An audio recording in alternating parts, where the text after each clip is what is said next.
Ricardo Solis was a man forged by the land, a third-generation farmer whose existence unfolded to the slow, relentless rhythm of the Sinaloan sun. At 52, his hands carried the history of decades of hard labor, calluses that were medals of honor from a life dedicated to cultivating the corn that fed his family and his soul. His path was a straight line, without detours or surprises, marked by the cycle of the harvests, the silent faith he professed in the small village church, and the deep love he felt for his wife, Elena, and his daughter, Luna.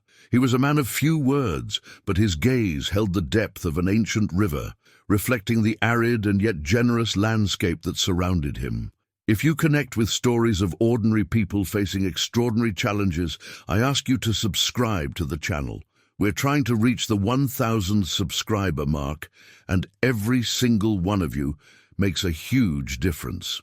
Also, comment where you're watching from, so we know how far these stories reach. Ricardo's life was a simple poem, written with the sweat of his brow and the ink of hope. At dawn, he and Elena would share a strong coffee on the porch, watching the first golden rays of light kiss the cornfields that stretched to the horizon. It was in these moments of shared silence that everything made sense. Elena, with her gentle smile and unwavering strength, was the foundation of his world. She understood the language of the earth as much as he did, and together they had built a sanctuary of peace amidst the growing shadow of the cartel that was spreading through the region. Luna, their 16-year-old daughter, was the melody that filled their days, a young woman full of dreams that contrasted with the harsh reality of Sinaloa, but who represented the promise of a better future, a harvest yet to come. Ricardo's bond with his land was almost mystical, an inheritance passed down not through documents, but through blood and memory.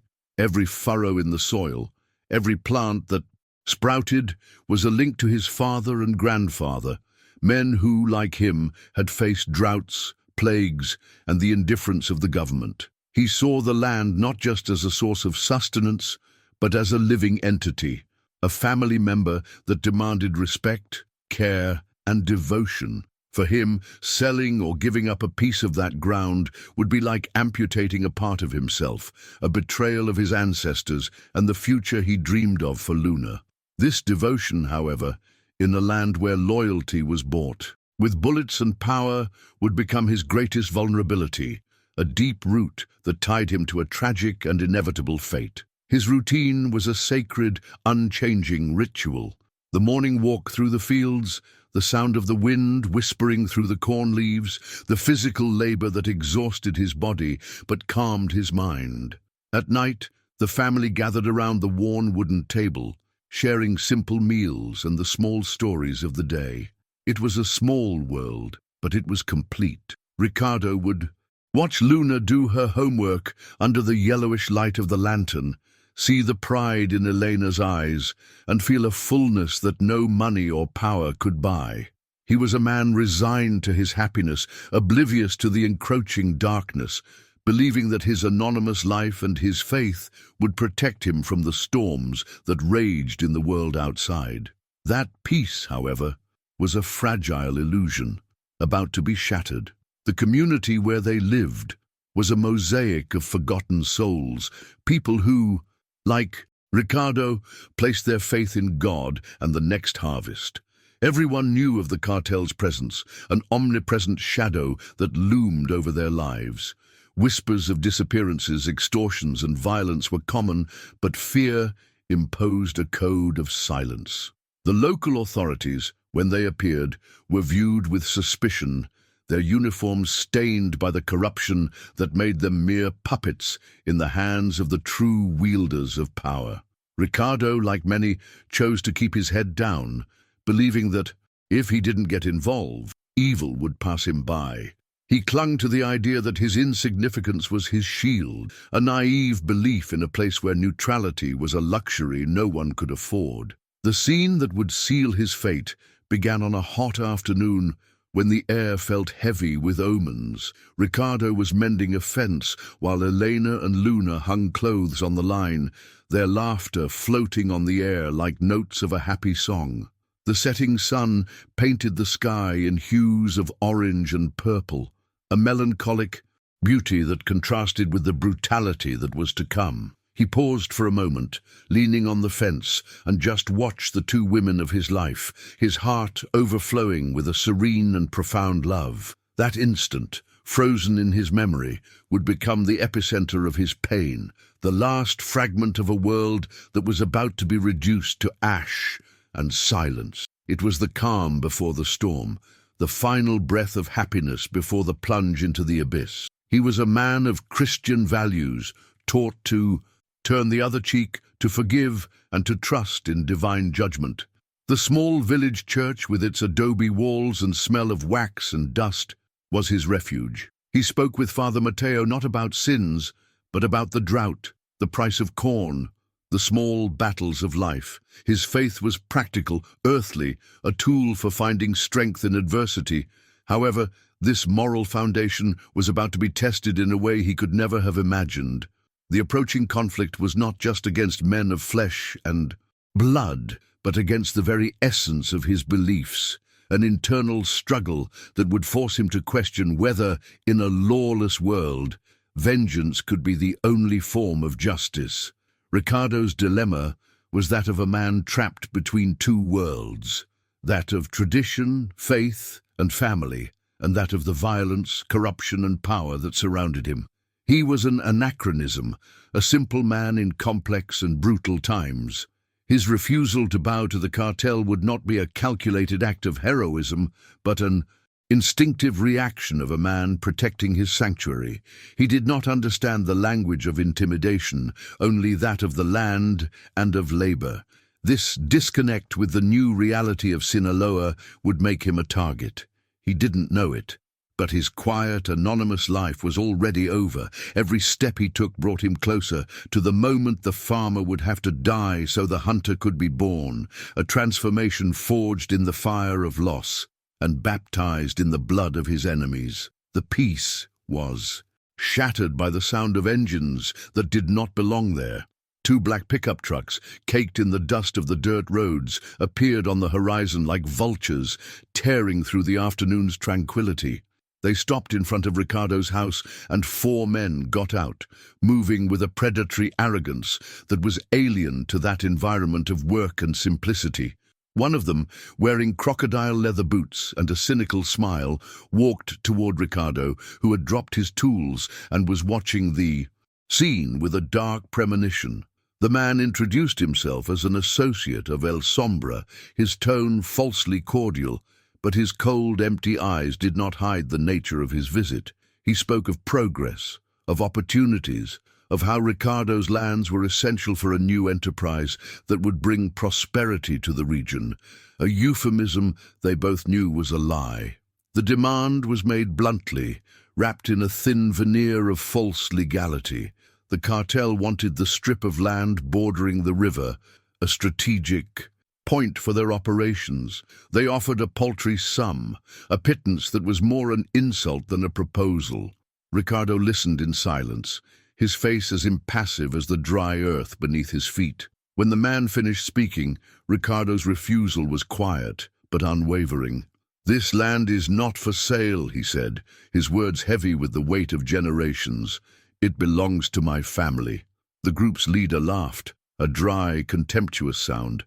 He explained patiently, as if speaking to a stubborn child, that this was not a request. The tension became palpable, an electricity in the air that heralded the imminent violence, the clash between a man who had only his roots and a system that ripped everything away by force. Seeing that verbal intimidation was having no effect, the leader gave a signal. 2 of his men entered the house and dragged Elena and Luna outside. The fear in their eyes was the first crack in Ricardo's armor. The man's smile widened, now stripped of any disguise. "Perhaps your family can convince you of the value of cooperation," he said. Ricardo pleaded, offered to do anything else, But his refusal to give up the land had been taken as a personal affront, a challenge to El Sombra's authority.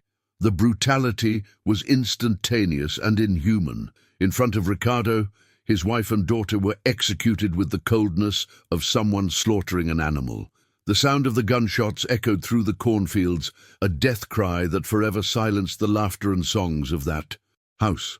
Ricardo's world disintegrated into a blur of pain and smoke. He was beaten with methodical savagery, each blow breaking a bone, each kick stealing his breath, but nothing hurt more than the indelible image of his family lying on the ground.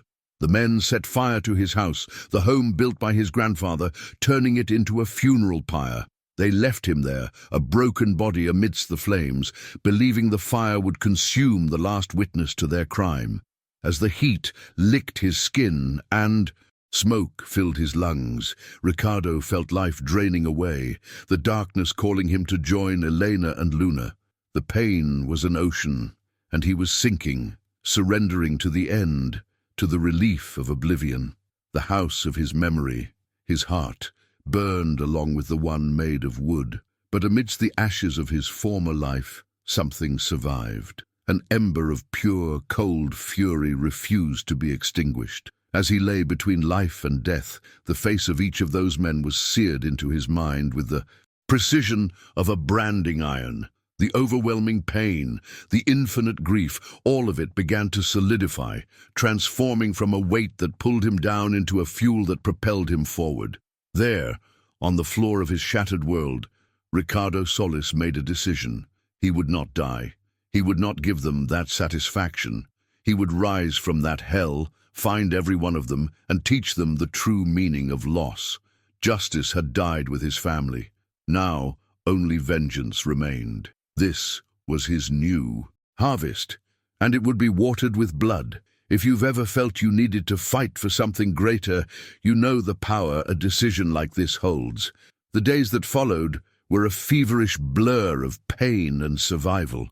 Ricardo, more ghost than man, dragged himself from the smouldering ruins of his home and took refuge deep within the cornfields he knew better than himself. His body was a map of agony, with broken ribs, burned skin, and a deep head wound that left him on the verge of unconsciousness. He survived on raw ears of corn and water from an old irrigation well, his farmer's instincts now dedicated to a single crop, his own life. The physical pain, however, was a distant echo of the torment that ravaged his soul. In every waking moment, he saw the faces of Elena and Luna, heard their screams silenced by the gunshots, and hate kept him alive, a poisonous antidote to the despair that threatened to consume him completely. Recovery was slow, a process driven by sheer stubbornness.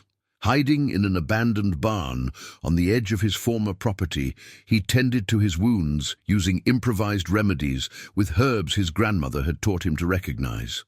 Loneliness was a constant, oppressive companion. The silence, once filled with the voices of his family, was now a deafening void he filled by mentally replaying over and over the face of each of the killers. He was no longer a man of faith. His prayers had turned into an oath of vengeance, a litany of names he whispered into the darkness. The farmer who planted life was dying, and in his place a reaper who would cultivate death began to germinate, nourished by the soil of his own pain. His first hunt was not an act of strategy, but of blind fury. He spent weeks observing one of the cartel's men, a low-level enforcer who frequented a roadside cantina.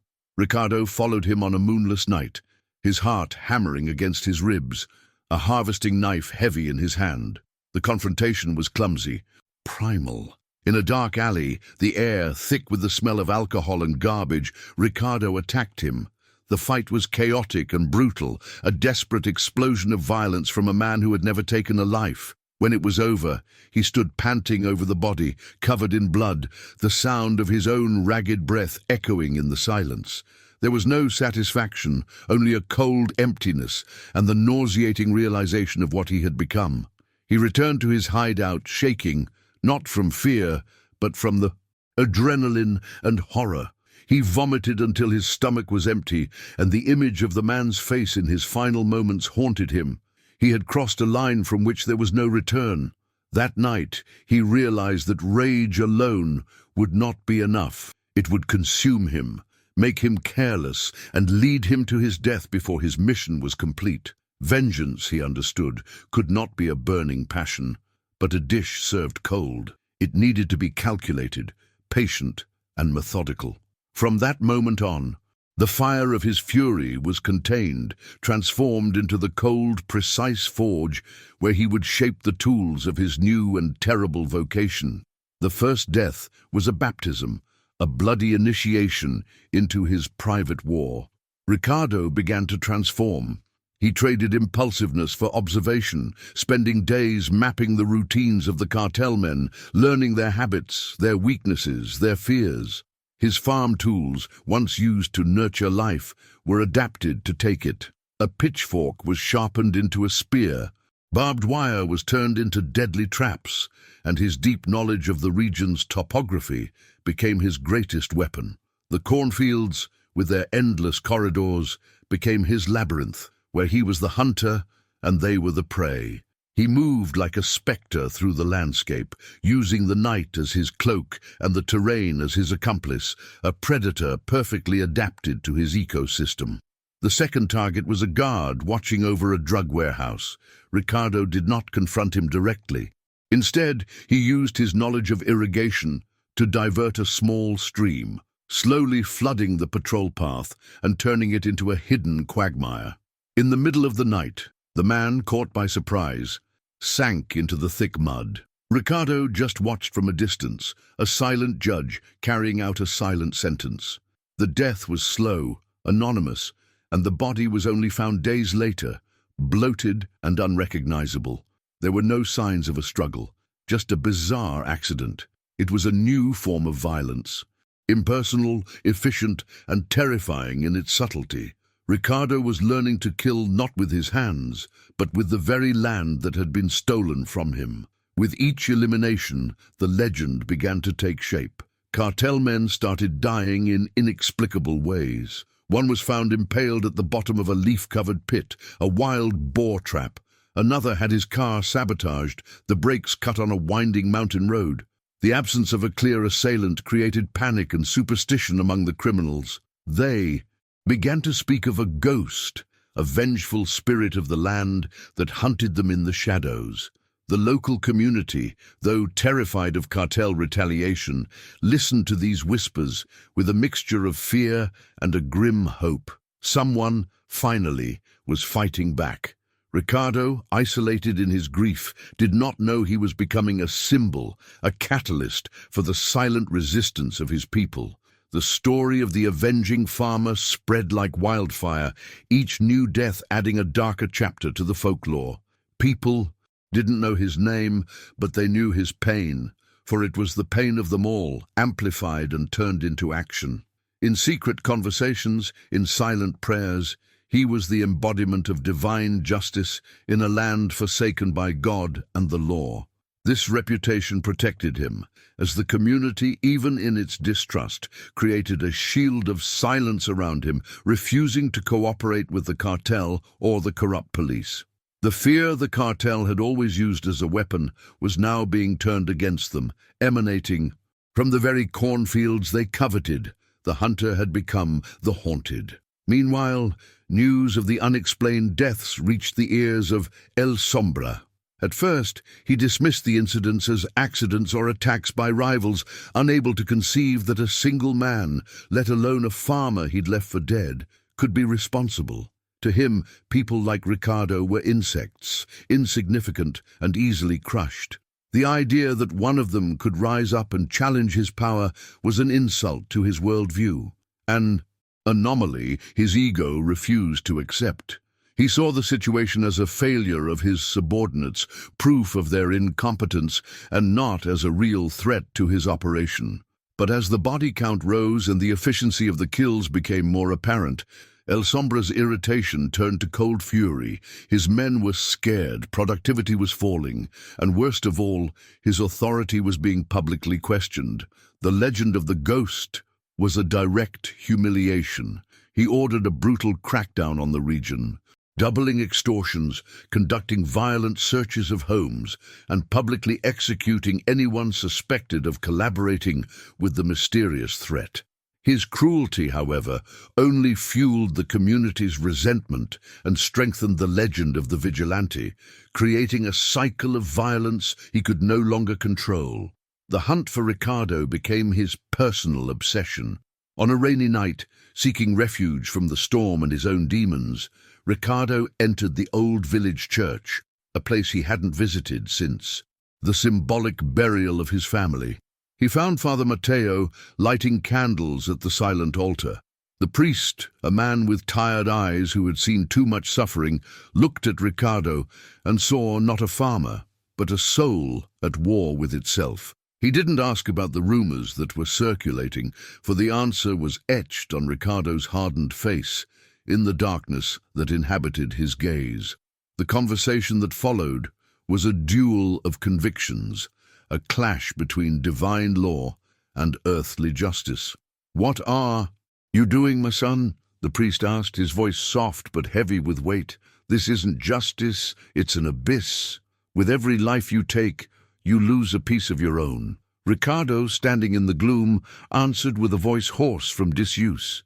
"They took everything from me, Father. What else do I have left to lose?" He confessed not his actions, but his pain, the absence of God on that fateful day. The priest listened, his heart breaking for the man's pain and for the conflict in his own faith. He condemned the killings, but how could he preach forgiveness to a man who had suffered the unforgivable? The church, a place of absolution, became a courtroom for Ricardo's soul. The confrontation with the priest left Ricardo deeply shaken. The words about losing his soul echoed in his mind, forcing him to confront the monster he felt growing inside him. He looked at himself in the reflection of a puddle and barely recognized the man staring back. Thinner, his face carved by an old pain, his eyes empty of any light but the one of hate. The internal conflict intensified. His Christian values, the foundation of his entire life, were in direct war with his mission of vengeance.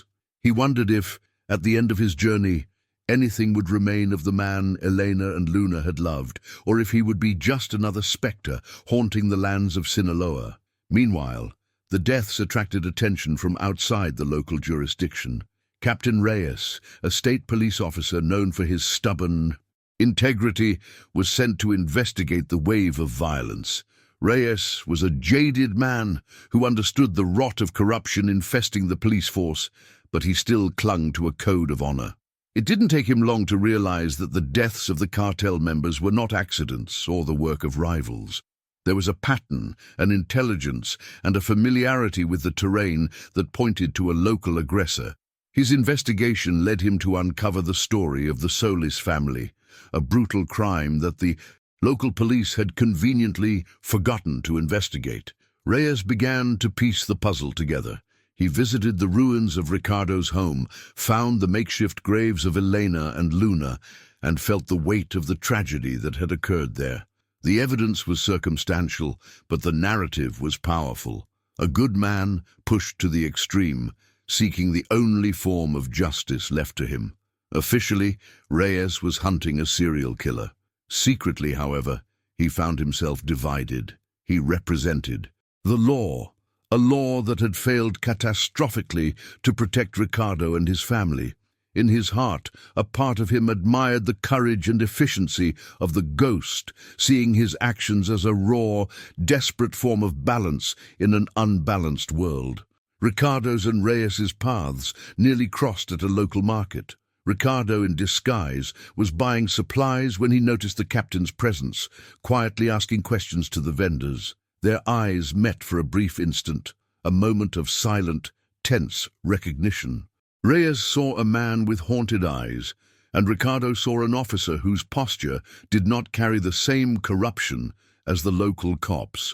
Nothing was said, but the message was clear. The official law was closing in.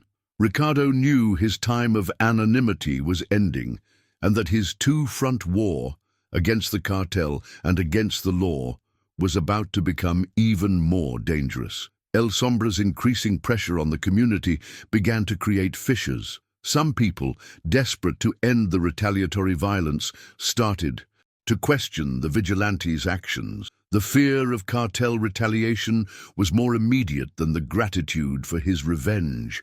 Ricardo heard the whispers, felt the change in the air. He, who had become a symbol of hope, was now also the cause of more suffering for his neighbors. This realization hit him hard, adding the weight of guilt to his already heavy burden of pain and rage, further complicating his solitary crusade. This crisis of conscience brought him to a crossroads. Continue his hunt, knowing it would bring more pain to the innocent, or stop and leave his revenge incomplete. It was in this moment of doubt that he found a group of farmers being brutally beaten by El Sombra's men for not paying the protection fee. Seeing the scene, the same powerlessness and humiliation he had felt reflected in the faces of those men, his doubt dissipated, replaced by a renewed clarity. His fight was no longer just about Elena and Luna. It was about all of them. That's when he decided to stop, hunting the pawns, and aim directly at the heart of the operation. He would go after El Sombra's right-hand man, an action that would mean a full-scale escalation of the war. This decision marked a crucial turning point in his journey. It was no longer just about personal revenge. It was an act of liberation. He knew that attacking a high-value target would expose him, drawing him out of the shadows and putting him directly in the crosshairs of the entire organization. But it was a risk he had to take. From now on, every move he made would be a statement, a direct challenge to El Sombra's power. He was transforming from a phantom avenger into a reluctant rebel, the leader of a one-man war. And he knew, with frightening certainty, that this path would lead him to a final confrontation, a climax from which he would likely not walk away alive. He spent weeks planning the attack. The target was the lieutenant who had led the assault on his home, the man whose cynical face haunted his nightmares. Ricardo studied the heavily armed convoy that transported him, identifying a flaw in the route that passed over an old wooden bridge spanning a ravine. Using improvised explosives made from fertilizer and other farm products, he prepared a trap. The execution was precise, lethal. The explosion destroyed the bridge at the exact moment the convoy was crossing, sending the vehicles and the men into the abyss below. It was a bold, spectacular operation, and undeniably his. The message to El Sombra was unequivocal. The ghost had a face, and he was coming for him. The successful attack cemented his legendary status, but also made him the most wanted man in Sinaloa. El Sombra, enraged and publicly humiliated by the loss of his most trusted lieutenant, mobilized all his resources to find the farmer. He offered a bounty that made even the most loyal tremble, turning neighbors into potential traitors. The region became a hunting ground, with cartel men scouring every barn, every field, every shadow. Ricardo was now completely isolated, a fugitive in his own land, with the net tightening inexorably around him, setting the stage for the final confrontation. Father Mateo, upon learning of the escalating violence, sought out Ricardo in his hideout, guided by a divine intuition, or perhaps just a deep understanding of his parishioner's soul. He came not to preach, but to make one last plea. "Run, Ricardo," he begged. "Leave this place.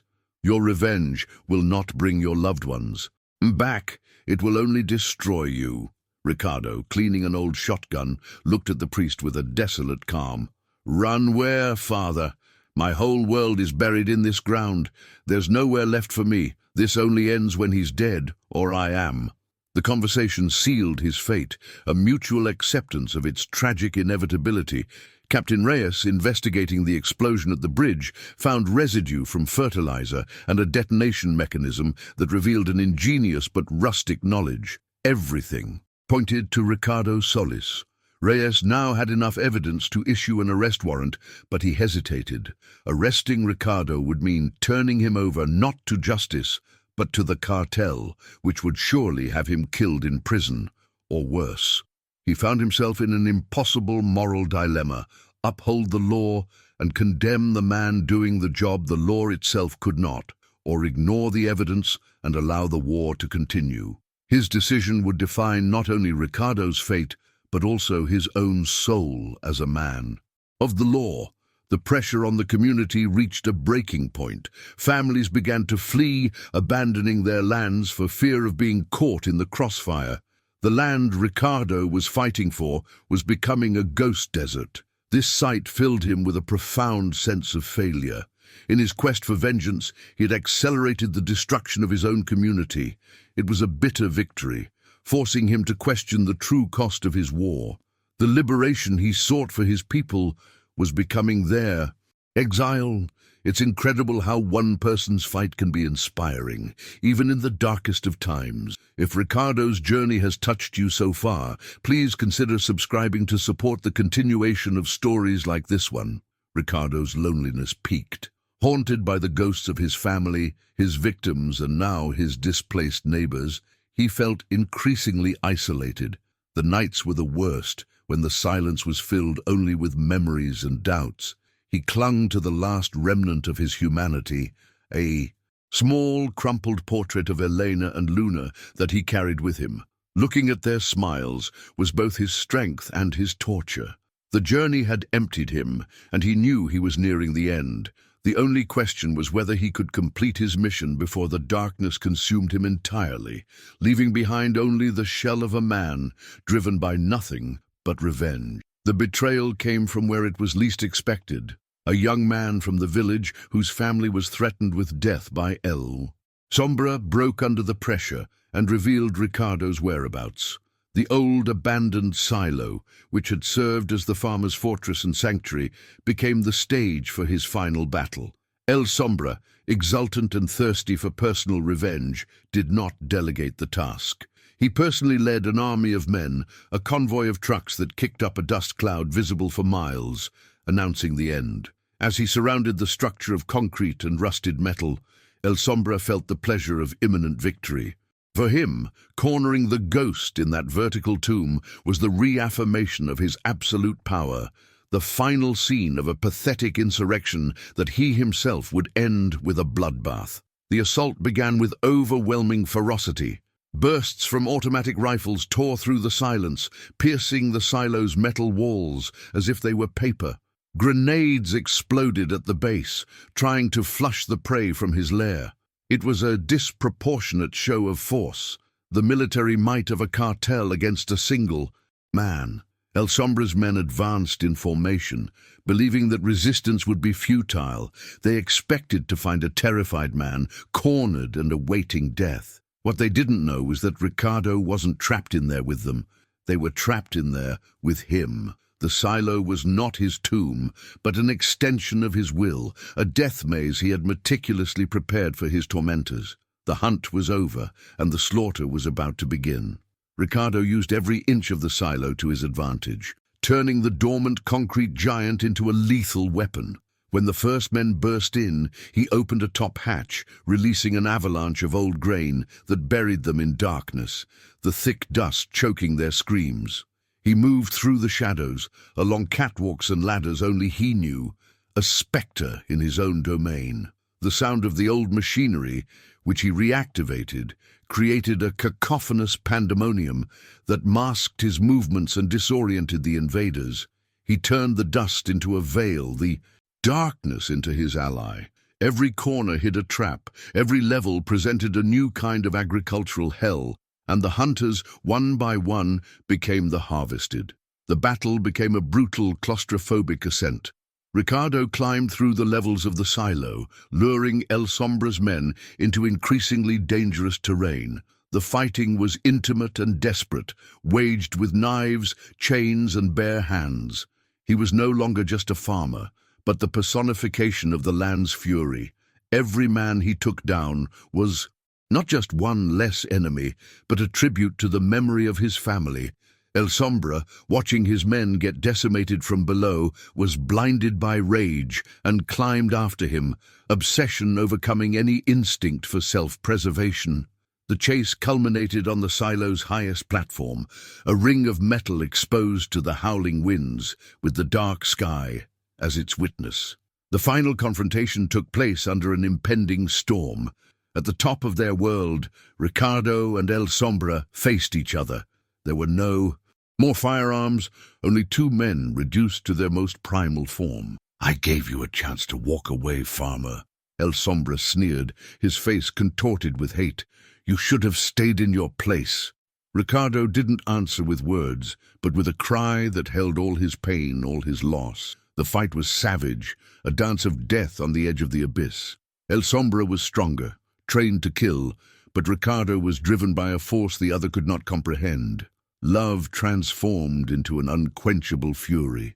As his strength seemed to fail, with El Sombra gaining the upper hand and preparing the final blow, Ricardo saw over his enemy's shoulder the enormous rusted heavy pulley of the old grain elevator.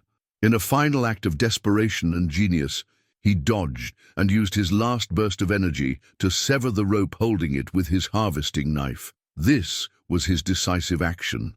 The massive metal mechanism plummeted, not onto Ricardo, but onto the unstable platform where El Sombra stood.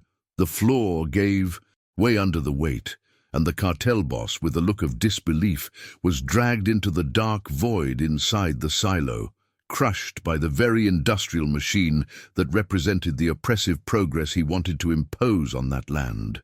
Ricardo was left alone at the top, his body exhausted and wounded, the sound of the wind drowning out the distant impact of his enemy's body. The rain began to fall, washing the blood and sweat from his face. He looked out at the horizon, at the cornfields that stretched as far as the eye could see. He had won. The local cartel operation was dismantled, his family's killers were dead, and his revenge was complete. But the victory did not bring the peace he might have hoped for. There was no catharsis, only a profound silence and an overwhelming emptiness. The fire that had consumed him was finally out, leaving behind only the ashes of a man who had sacrificed his own soul on the altar of retribution. At dawn, the rain stopped, and the first rays of sun broke through the clouds, illuminating the scene of carnage around the silo. Ricardo descended slowly, each step a monumental effort. He was not a victorious hero emerging from battle, but an exhausted survivor, crawling out of a tomb. Outside, he found Captain Reyes waiting by his vehicle. The officer did not draw his weapon. His eyes scanned the destruction, the bodies of the cartel men scattered like fallen grain, and then settled on Ricardo. There was a tacit understanding between them, a silent acknowledgement that the formal law had arrived too late. Justice that night had not worn a uniform, but the calloused hands of a farmer pushed to his absolute limit. Reyes walked through the scene, his face a mask of professionalism that barely concealed his internal conflict. He saw El Sombra's crushed body at the bottom of the silo, and knew the official version of events would be easy to forge, an internal cartel dispute that ended in a massacre. It was a convenient lie that would clear his books and close the case. He turned to Ricardo, who just watched him, awaiting judgment. "Ricardo Solis died with his family in that fire," Reyes said, his voice firm. "The man who did this, I never found him." With those words, he offered Ricardo not forgiveness, but oblivion. He turned his back and walked away, leaving the justice of that land in the hands of the legend it had created. With a freedom he hadn't asked for, and that brought him no comfort, Ricardo did not flee. He made the only journey he had left, the long walk back to the blackened ruins of his home. He stood before the two graves, marked by the rough wooden crosses he had made himself. His revenge was complete. The world was free of the men who had destroyed his. But the silence that followed was not one of peace, but of absolute emptiness. Their elimination did not bring back the sound of Luna's laughter, nor the gentle touch of Elena's hand. He had freed his community from fear, but in the process he had become a haunt himself, a man forever trapped in the exact moment he lost everything, his soul as barren as the scorched earth beneath his feet. After what felt like an eternity, he knelt, touched the earth over the graves one last time in a silent farewell, and stood up. Without looking back, he began to walk toward the horizon. He had no destination, no purpose. The farmer was dead, buried with his family. The vigilante had also died, his mission accomplished at the top of that silo. The man who remained was just a shell, a pilgrim carrying the weight of his actions. He walked away, his silhouette growing smaller against the vastness of the Sinaloan landscape, leaving behind the land that was his blood and his heritage, a ghost in search of a redemption he knew he would never find. The story of Ricardo Solis dissolved into myth, a legend whispered around campfires and in cantinas throughout the region. To some, he became a folk saint, the avenging farmer, who showed that even the simplest man has the power to fight back. To others, his story was a tragic tale about how violence begets more violence, a dark reminder that when a good man goes to war, he rarely comes back whole. His victory was not clean, nor was his journey heroic. It was the desperate human response to an inhuman pain, and his legend remains to make us question what is justice in a lawless land, and what is the true price of vengeance. Stories like this remind us of the strength and fragility of the human spirit. I thank you for making it this far. Your subscription allows us to continue giving a voice to powerful accounts like this one.